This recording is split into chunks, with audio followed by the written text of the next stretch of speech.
Hello YouTube, this is Engineer Pat 5290 coming to you live.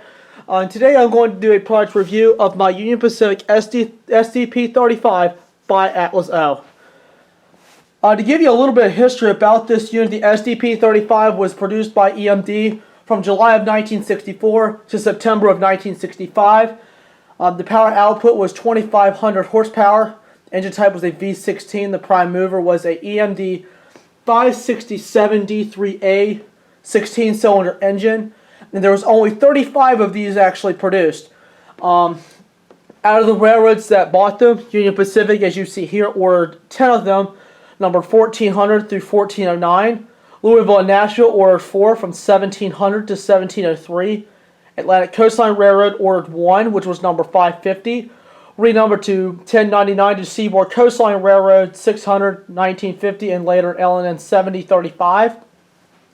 And the Seaboard Airline Railroad ordered 20, number 1100 through 1119.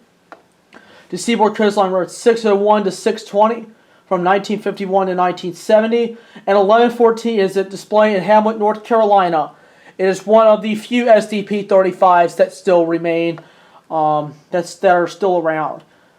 These are beautiful looking units in my opinion. And I was glad Santa Claus gave me this for Christmas one year.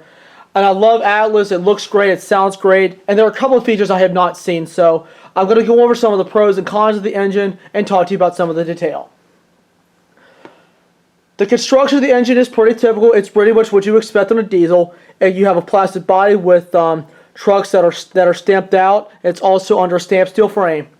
The paint job of this engine is awesome. There is no running of colors or anything like that. I love this paint scheme. As you can see here, we have the Dependable Transportation logo that came out in the 1960s. And as you will come up to the front of the engine here for a second, as you can see here, we have a very nicely done plow that's done here with separately applied MU hoses and a coupler cut bar. And the plow is integrated into the pilot. And of course, we have holes in the safety steps for drainage. And you also have safety tread on the walkway. And one of my favorite parts is have a nice separately applied chain that's been put on all sides of the locomotive. And of course, all the handrails are die-cast metal. Moving on up the locomotive, we have separately applied windshield wipers on the windshield that looks exactly like the SD40-2 and the SD35. Also have a nice separately applied horn that's been put on. I will zoom out just a little bit so you can see it. And of course, inside the cab, you have 2 crew figures, and this is equipped with Lionel rail sounds. As we move down to the trucks, as you can see, there's lots of separately applied details here. As you can see, we have brake cylinders, we have separately applied sand lines, you have separately applied brake lines, you have separately applied everything on this truck, and it looks very, very nice. And of course, you have separately applied grab irons all over the locomotive. And the fuel tank is nicely done with some separately painted items here, like the fuel gauge and the emergency fuel shutoff switch. The fuel tank is nicely done, and I absolutely love the detail with that. And it just looks really, really pretty. And as we move towards the top of the engine, we have a smokestack. I can't remember if the smoke unit actually worked. With some of these engines, you will have a smoke unit. Sometimes you won't. And of course, there's separately applied fan blades that have been put on, and they have real fan blades in them, and they do spin if you blow on them. As I rotate the table, I'll move it towards the back. As you can see, now we have the back of the engine, which is very nicely done here. You've got some separately applied grab irons here, some more separately applied MU hoses, another couple of safety chains all the way around the locomotive, and of course the couplers are electric couplers that can be activated by the TMCC remote or the Lionel Legacy system. So, and of course you have a backup light. The back of the engine to me looks like it's very similar to an SD40T-2. It's like that big block in the back of it, which is pretty sweet. And of course you have separately applied lift rings all on the top of the engine. And as we move to the other side, it's pretty much the same thing, with just a few minor differences. Right here you have a separately applied bell that has been painted, which looks really, really good. That looks exactly like the original. Of course, you have the EMD builder's plate that is right under the number. It's on both sides of the locomotive. I don't know if the camera can pick it up, but it's right under the logo. And of course, you have another hand-painted figure. And now if we look on the front of the locomotive head on, you can really see some differences with the cab. It's the same standard EMD standard cab. You have separately applied sand cap on the locomotive. And one of the coolest features on this engine, is probably one of the coolest one of all, is that these are actually operating marker lights on the locomotive. Every time you hit the reverse button, these marker lights will automatically turn on once you hit the locomotive in reverse on the TMCC remote and or the legacy system. They look really cool, especially if you do a nighttime operation. Once I said, once you dim the lights, you can actually see these in operation. But it was a really neat thing for Atlas to do. And I don't know if Union Pacific actually had these marker lights on there back in the 60s and 70s. That's one of my questions about it, because I know Conrail had theirs. But these marker lights just go to red. So if anybody knows about that, please leave me a comment if Union Pacific used marker lights or they did not. I know.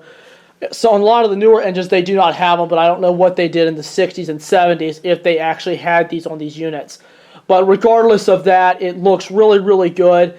The windows do not open and close, but you do have the separately applied sunshade that has been put on the locomotive. It's just a really gorgeous looking unit. So if anybody has any comments they'd like to leave about this unit, please let me know, because I tell you the honest truth, it's one of the most beautiful engines I've ever owned, and this unit is flawless. The grills on the side are not see-through. A lot of the companies nowadays, like Lionel and MTH, they're moving towards see-through grills like they are with the real engines. And a lot of these have separately applied placards that have been under there all over the locomotive, which can be visible under a magnifying glass. So pull the side around so you can see it. Move the camera so you guys can see it. It's a gorgeous looking unit. It's a really gorgeous looking unit.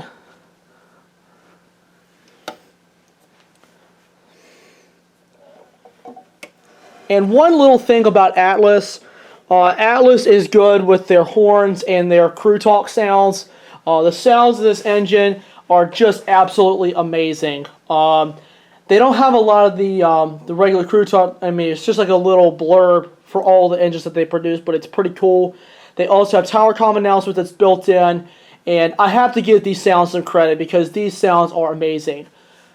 Atlas does a very good job with detail and also building it up to scale. There's somebody I follow on YouTube. His name is Eric Siegel, who's doing a layout right now, and he collects Lionel, MTH, Weaver, and Atlas. I mean, he collects a lot of stuff. I would recommend checking out his channel. And he does a similarity between MTH's Premier line and MTH's Rail King line. It's one of his older videos, but it's a really good video if you're trying to buy MTH products for the first time or just in general. But as you can see that this engine, and I don't know what the scale is for O scale. Let me take a look at this real quick. Let's see here.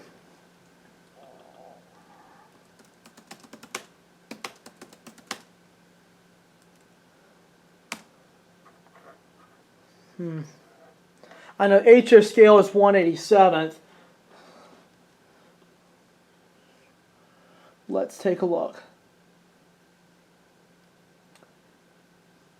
It is 1/48th. 1/48th. I just looked it up here on my laptop, and this is a 1/48th scale of the actual Sdp35. And as you can tell by the detail and the way it's built, this unit is pretty much built up to scale, and Atlas does a good job of matching it by the original blueprints and putting in as much detail for its model railroaders. For all you model railroaders out there, you guys understand what I mean. But when it comes to buying trains nowadays, with any manufacturer, you have to look at it top to bottom, left and right, several times just to make sure it's done right. Because if you've picked up a locomotive that has a malfunction, then you have to do something else about it.